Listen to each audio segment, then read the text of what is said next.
Harley News 19. It is described as one of the darkest times in Alabama weather history. The super outbreak of 1974 happened 50 years ago today. I had a chance to speak with one person who shared how he helped survivors of this deadly tornado. North Alabama has seen its fair share of storms over the years. Today marks 50 years since our state was devastated by several tornadoes. Don Webster was just a teenager back in 1974, working as an EMT and living at the ambulance service, which at the time was Emergency Medical Services Incorporated. He had only been on the job for 6 months and had heard about the storms that were expected that day. The weather was pretty. I think it was around about 5:30 that we went under the tornado watch, and then just shortly thereafter, there was reports that the tornado had touched down in Tanner, Alabama. The tornado that touched down in Tanner would be the start of many stops for the first responders.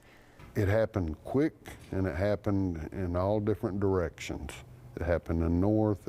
You know, they just kept coming. During this time, there was only one ambulance service with 6 ambulances and a crew of less than 20. Webster remembers it was raining that night, and while there was no power, he could see the path of destruction that the tornado left behind.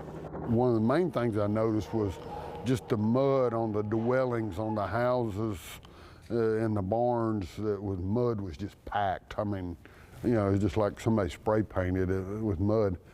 Once he got over the shock of the scene, it was time to save lives. This rookie had to quickly put his skills to the test. In the area where Webster worked, several people were hurt, and there were even some fatalities. Their services were limited, and it wasn't much they could do for their patients.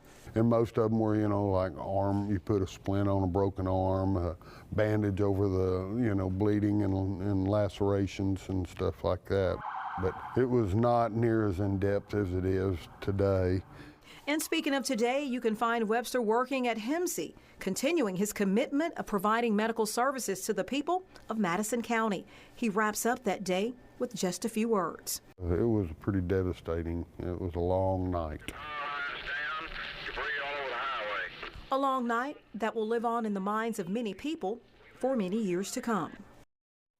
April 3rd and 4th, 1974 ranks as the 3rd worst tornado outbreak in Alabama history. Yeah, a lot of time has passed in 50 years, but just speaking with folks in town, they remember it just like it was yesterday. Very vividly. Certified Chief Meteorologist Daniel Dozier joins us now to help explain the weather setup that led to that deadly tornado outbreak. Danielle. Yeah, good evening, guys. We're taking a look at that weather setup right now, and we had a strong low pressure system that was making its way our direction. The warm front well to the north, the cold front back to the west. That put us in what we call the warm sector, where we had warm air, we had very humid air, and then the cooler, drier air behind that cold front, and that was just the surface.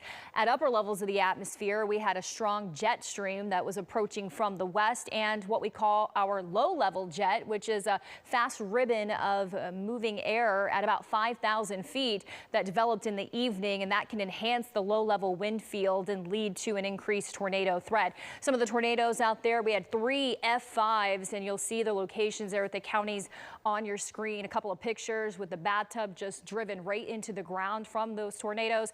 And a picture here shows just, you know, this home reduced to rubble, a lot of concrete slabs during the 1974 tornado outbreak. You can read much more on this on our website, WHNT.com. All right, Danielle, thanks so much. We have an update to break.